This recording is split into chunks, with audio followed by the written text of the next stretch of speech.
C'est une région dont on parle peu dans les médias et pourtant 2 ans après la guerre du Haut-Karabakh, elle reste au cœur des tensions entre l'Arménie et l'Azerbaïdjan et malgré des pourparlers de paix sous l'égide de l'Union européenne et la présence des forces russes pour assurer le maintien de la paix, les accrochages restent fréquents. Récemment, l'armée azerbaïdjanaise a attaqué plusieurs positions arméniennes prenant des terres dans une opération baptisée Vengeance et le 25 août dernier, des Arméniens ont été forcés de quitter leurs terres sous la menace. Alors quelle est la situation sur place ? Eh bien pour en parler, nous accueillons notre invité ce matin, Jean-Christophe Buisson, directeur adjoint du Figaro Magazine. Bonjour. Bonjour. Et merci beaucoup d'être avec nous ce matin. Alors, avant de parler du Haut-Karabakh, parce qu'il y a beaucoup de choses à dire, je souhaitais quand même vous faire réagir à cette actualité, la disparition de Mikhail Gorbatchev, un des derniers dirigeants de l'Union des républiques socialistes soviétiques. Il est mort à l'âge de 91 ans. On a entendu Emmanuel Macron exprimer ses condoléances, saluer un homme de paix dont les choix ont ouvert, je cite, un chemin de liberté aux Russes. C'est vrai, il était prix Nobel de la paix, partisan d'un rapprochement aussi avec l'Occident. C'est ce genre de personnalité qui manque aujourd'hui sur la scène politique internationale. Disons que pour les Russes, il ne manque pas la Russie. C'est assez frappant de voir que finalement Gorbatchev est mort comme il a vécu, adulé, adoré par l'Occident et haï, détesté par son peuple russe. Par le peuple russe qui est un peu ingrat, parce que vous l'avez dit, il a apporté quand même la liberté, la sortie du communisme, avec déjà un malentendu, parce que Gorbatchev lui-même était resté communiste finalement. Il pensait arriver à faire évoluer le système bureaucratique soviétique vers quelque chose qui ressemble à du communisme mais apaisé, un socialisme à visage humain comme on disait en Roumanie dans les années 60-70. Il n'y est pas parvenu et ce que les Russes retiennent de lui, c'est qu'il a fait s'effondrer la puissance soviétique, donc russe. Et qu'aujourd'hui, encore aujourd'hui en Ukraine, on paye d'une certaine manière, le monde paye ce passage raté du communisme à un système qui ne soit pas communiste, mais qui n'est pas vraiment capitaliste. Comme vous savez, il y a cette plaisanterie qui court en Russie, dans beaucoup de pays de l'ancien bloc de l'Est. Qu'est-ce qui est pire que le communisme, ce qui vient après? Et les Russes ont ce sentiment. Donc il faut se garder de notre subjectivité occidentale en disant, parce qu'objectivement, il a fait des choses extraordinaires, il a fait quand même tomber le communisme à terme, mais dans des conditions qui ne le sont pas pardonnées en Russie. Donc on voit toujours ce décalage qu'il a toujours eu à son époque. Il a eu ce courage d'aller un peu contre le sens de l'histoire intérieure soviétique pour tendre la main aux États-Unis, faire la paix, arrêter la prolifération nucléaire et évidemment et en finir avec ce système. Mais en Russie, on a oublié toute cette liberté qu'il a apportée, qui n'est quand même pas rien, et on retient de lui que la Russie n'est plus qu'un pays moindre aujourd'hui, ce qui est foncièrement injuste. Alors Jean-Christophe, retour à notre gros dossier du jour. Vous écrivez très souvent sur le Haut-Karabakh, vous êtes d'ailleurs très actif sur le réseau social Twitter, vous suivez très attentivement la situation. C'est une partie du monde dont on ne parle pas assez selon vous, et surtout pourquoi un attachement aussi particulier à l'Arménie et aux Arméniens ? Écoutez, c'est un attachement qui vient de mes reportages là-bas, qui n'étaient pas du tout des reportages de guerre à l'origine. J'ai beaucoup aimé ce pays, l'histoire de ce pays qui aujourd'hui représente 10% de ce qu'il a été. La situation dramatique de ce pays qui est au carrefour d'empires d'hier et d'aujourd'hui. Il faut rappeler que l'Arménie, c'est aujourd'hui un pays qui est entre la Turquie, l'Iran et la Russie, 3 empires qui l'ont toujours été et qui le sont toujours. Que l'Arménie est un pays pauvre, est un pays qui n'a pas de ressources naturelles, pratiquement, qui n'a pas d'accès à la mer, qui a une histoire extraordinaire et qui est contesté et qui est menacé d'être rayé de la carte du monde. Je crois que sur Radio J, on connaît cette souffrance de savoir qu'il y a des voisins qui veulent vous rayer de la surface du monde, vous, votre peuple, votre patrimoine spirituel, intellectuel, religieux, culturel. Et donc j'ai eu un attachement à ce pays. Lorsque la guerre a été déclenchée en 2020 par l'Azerbaïdjan, j'ai eu le sentiment qu'il fallait faire plus que faire du reportage pour dire encore un conflit ethnique entre Azéris et Arméniens, un soubresaut de ce communisme qui s'effondre, de cette Union soviétique qui s'effondre. Et j'ai eu le sentiment qu'il y avait autre chose qui se jouait là-bas, quelque chose qui ressemble à une lutte entre la civilisation et la barbarie. Alors justement, c'est intéressant puisque on a pu entendre aussi cette alerte de l'Institut Lemkin, un observatoire des génocides, qui a appelé tous les organismes internationaux et étatiques à surveiller l'idéologie, je cite, et les pratiques génocidaires de la Turquie et de l'Azerbaïdjan. Alors qu'est-ce qui permet de justifier cette alerte ? Eh bien, si vous voulez, l'Azerbaïdjan, aujourd'hui, par exemple, dans ses livres d'école pour ses enfants, fait du racisme pur et dur, arménophobe. La même chose, il parle des Arméniens comme les nazis parlaient des Juifs. Ce sont des gens à faire disparaître. Donc, quand il y a des négociations de paix, quand il y a des choses, il faut toujours avoir en tête que l'Azerbaïdjan est derrière la Turquie, puisque Erdogan et Aliyev, le président turc et le président azéri, ont dit à plusieurs reprises: 2 États, une nation. L'Azerbaïdjan, c'est la Turquie, c'est l'Azerbaïdjan. Il y a une politique commune, et pas seulement militaire, mais intellectuelle. Et qui se fait sur la base d'un bouc émissaire qui est l'Arménien. Qui doit disparaître de la région. Aujourd'hui, encore une fois, le territoire de la République d'Arménie plus l'Artsakh, c'est 10% de ce que ça a été. Et la population, c'est 3 millions d'habitants, avec une diaspora qui grossit parce que les conditions de vie sont très difficiles. Donc il faut toujours avoir en tête que la Turquie ne s'est pas débarrassée de cette idée qu'il faut éliminer de la surface du globe les Arméniens. Alors concrètement, comment ça se passe sur le terrain ? On sait qu'il y a une destruction du patrimoine religieux, culturel, historique. On sait sans savoir, parce que aucun journaliste, aucun organisme, aucun UNESCO n'est autorisé à venir voir ce qui se passe vraiment en Artsakh. Donc il y a des photos satellites qui permettent de voir que des églises, que des cimetières, que les ratchkars, qui sont ces croix de pierre chères aux Arméniens, disparaissent, sont vandalisées. De temps en temps, il y a des vidéos qui émergent, mais on sait qu'il y a une politique de destruction ou on rebaptise les églises, les restes de la culture arménienne, qui est une église apostolique, en appelant ça des églises orthodoxes, en parlant des Albanais du Caucase, des Albaniens du Caucase. On réinvente des peuples et un patrimoine qui ne serait pas arménien, parce qu'encore une fois, on veut éliminer tout ce qui est arménien, physique ou spirituel de la région. Et les Arméniens sont encore aussi prisonniers à Bakou, en Azerbaïdjan, il y en a beaucoup. Il en reste sans doute une centaine. La Croix-Rouge arrive de temps en temps à avoir quelques informations. Et c'est ça qui est gênant, c'est que cette guerre qui est supposée s'être arrêtée en novembre 2020 continue. Mais c'est une guerre à bas bruit, c'est une guerre qui ne se voit pas, qui ne s'entend pas, qui ne se raconte pas, qui n'est pas spectaculaire, qui ne fait pas la une des journaux, mais qui existe. Les Azéris opèrent ce qu'on appelle de l'empiètement rampant. C'est-à-dire que tous les jours, ils avancent de quelques mètres, quelques centaines de mètres, ils prennent un village, ils prennent une montagne. Vous savez, c'est une région qui est l'Artsakh, le Haut-Karabakh, c'est une région montagneuse, il y a très peu d'habitants.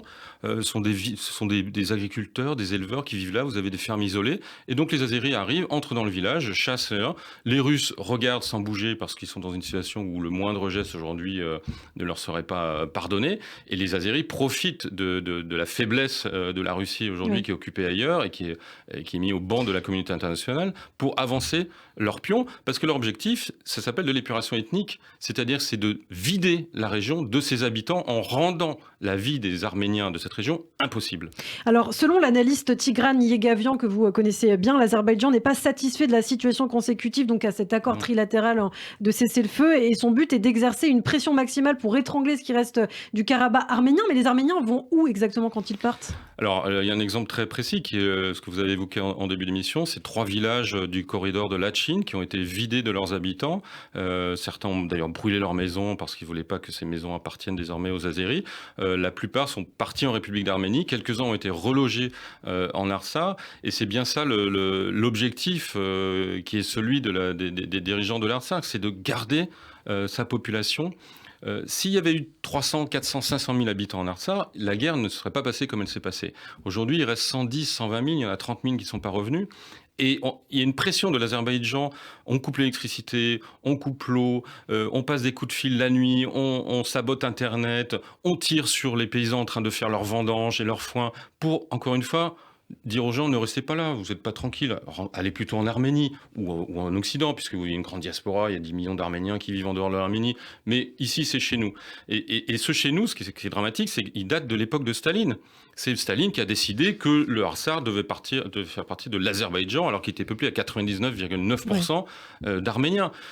Personne ne conteste cette frontière totalement artificielle, cette peau de léopard qui a été instaurée par Staline dans le Caucase. C'est Staline qui fixe les frontières et on respecte les frontières qu'a fixées Staline. C'est quand même incroyable qu'on brandisse le droit international pour justifier que l'Azerbaïdjan réclame cette région qui est arménienne depuis plus de 2000 ans, avant même le christianisme. On va parler des réactions de la communauté internationale justement, et pour revenir par exemple au gouvernement arménien, Nicole Pachinian, on le sait aujourd'hui, 31 août, il va rencontrer le président azéri Ilham Aliyev. Concrètement, on a entendu beaucoup de voix en Arménie dénoncer aussi ce gouvernement fragile qui finalement s'abaisse face à cette occupation. Qu'en pensez-vous ? Je ne suis pas sûr que Nicole Pachinian ait beaucoup de marge de manœuvre.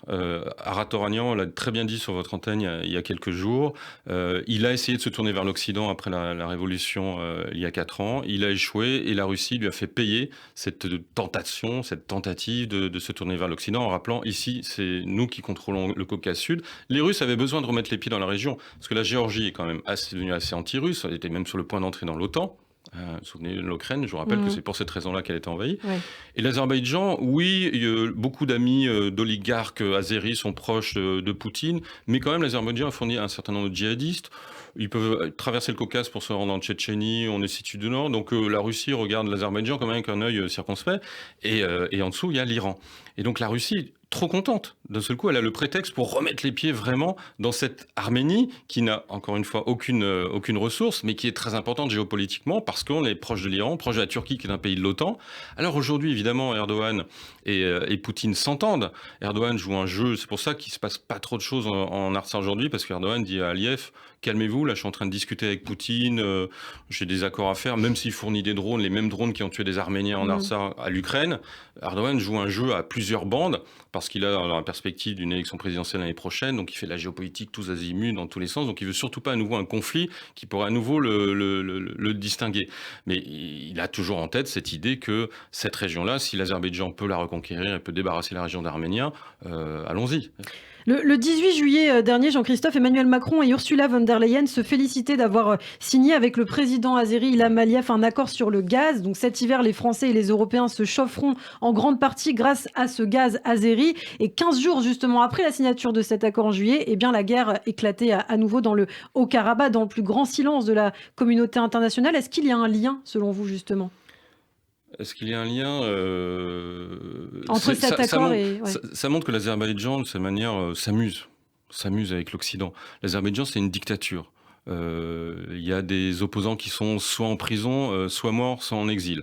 Encore une fois, récemment, un poète a fait un poème sur la présidente de la République. Il est emprisonné. Il n'y a aucune liberté en Azerbaïdjan. C'est un pays qui a utilisé des bombes au phosphore, qui tous les jours appelle à la destruction d'un autre peuple qui est l'Arménie. Donc il y a toutes les valeurs contraires à l'Occident, et avec qui on signe un accord en disant on veut pas de gaz russe, on veut du gaz azéri pour compenser le gaz russe. Sauf que le gaz azéri, il est géré, il est produit par des compagnies russes. Pour partie. Par exemple, le grand champ de pétrole de Shah Deniz, c'est Lukoil, 99,9% d'intérêt russe qui est propriétaire de ce gaz. Donc en fait, on va acheter du gaz azéri qui est lui-même russe, donc qui va enrichir la Russie. C'est-à-dire le contraire de ce qu'on a. Donc ça n'est ni moral, ni de sa manière financière, puisque on va payer ce gaz au prix qui sera fixé quand même par des Russes. Donc c'est indécent de cette manière. Et donc l'Azerbaïdjan joue avec ça en permanence. Donc je ne sais pas s'il y a un rapport direct, mais ça montre que l'Azerbaïdjan, c'est pas parce qu'ils vont nous vendre du gaz qu'ils vont arrêter leur politique impérialiste, militariste, dictatoriale et antidémocratique. Ouais. Vous savez, l'Arménie, c'est un peu comme Israël dans la région. C'est le seul pays qui tente d'avoir une démocratie. Encore une fois, c'est un pays qui est entouré de la Turquie, la Russie et l'Iran, que des pays autoritaires. On devrait être mais en permanence là-bas, les aider de construire cette démocratie, de la défendre, de la protéger, parce qu'encore une fois, ce sont nos valeurs que l'Arménie incarne dans cette région, toute seule. Eh bien non, on regarde ça et on va signer un accord avec les Azéris qui incarnent exactement le contraire de nos valeurs. Et justement, silence de la communauté internationale et de Paris qui s'était pourtant exprimé lors de la guerre du Haut-Karabakh en 2020, et là on ne l'entend pas du tout. Non, pas du tout. Alors récemment, il y a eu un petit geste, c'est que l'ambassadeur de France en Azerbaïdjan a refusé d'aller à Chouchi, qui est une ville qui a été conquise plutôt par les Azéris en 2020. Petit geste. Je pense qu'il y a évidemment des forces souterraines, il y a beaucoup de choses qu'on ne sait pas. Je trouve que la diplomatie française a quand même une sympathie pour l'Arménie, mais est coincée par quoi ? Par les accords économiques, par les accords commerciaux qu'on fait et avec la Turquie et l'Azerbaïdjan, qui sont 10, 15, 20 fois plus élevés qu'avec l'Arménie, par l'idée que la Turquie nous tient avec tous ces réfugiés qu'elle menace de nous envoyer si on ne lui verse pas une rente mensuelle ou annuelle, je ne sais plus, et que la Turquie fait partie de l'OTAN. Donc on est coincé par ça. Je pense que souterrainement, d'un point de vue culturel, d'un point de vue même humanitaire, la France aide, mais pas la France, pas tellement l'État français, mais c'est ça qui est admirable dans la diaspora arménienne qui est en France. Ce sont des petits gestes, c'est-à-dire qu'on aide des écoles, on aide des hôpitaux, on a des... Enfin, quand je dis on, cette diaspora essaye d'avoir des projets concrets pour la population arménienne d'Artsakh ou d'Arménie, par-dessus ou par-dessous ce que fait l'État ou ce que ne fait pas l'État français. Alors, est-ce que c'est encore possible de retourner la situation? Est-ce que, je ne sais pas, il faudrait peut-être faire des sanctions contre l'Azerbaïdjan, contre la Turquie? Est-ce qu'on peut encore modifier le cours des événements? Mais on peut toujours, mais il suffirait de manifester, peut-être par exemple un voyage officiel du président de la République ou de la Première ministre ou de la ministre des Affaires étrangères, Catherine Colonna, sur place, comme certains candidats l'ont fait lors de l'élection présidentielle, pour manifester leur soutien. Et puis encore une fois, d'un point de vue économique, il y a 1000 choses à faire. En plus, l'Arménie est un pays francophone. On a fait un sommet de la francophonie il y a quelques années qu'Emmanuel Macron a présidé. Il y a un institut français qui vient d'être créé. Vous avez la fondation Aznavour qui peut faire le pont en permanence d'un point de vue humanitaire, économique, social, pour entretenir, restaurer cette relation entre la France et l'Arménie. L'Arménie est un pays totalement francophile et francophone.